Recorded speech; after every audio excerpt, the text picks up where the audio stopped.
Home inspections are crucial when buying or selling a home, and negotiations regarding essential repairs can be challenging. In this video, we'll discuss the necessary steps for effectively navigating home inspection negotiations to reach a mutually beneficial agreement.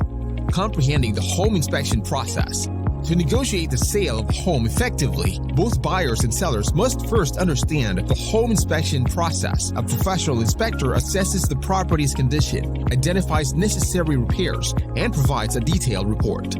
Examining the inspection report. After receiving the inspection report, pay close attention to the areas of concern. Common issues discovered during inspections include structural problems, electrical issues, roof damage, to name a few. Identify necessary repairs.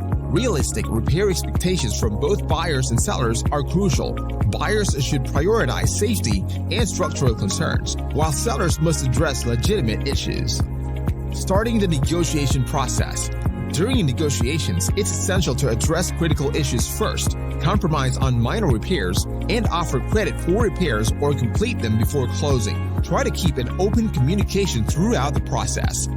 Achieving a mutually beneficial agreement. When negotiating, outcomes may include the seller completing all requested repairs or provide credit for the buyer to handle repairs after closing, or the buyer may assume responsibility for some or all repairs. Navigating home inspection negotiations requires understanding, communication, and compromise. Prioritizing essential repairs and safety concerns lead to a mutually beneficial agreement for a successful home buying or selling experience.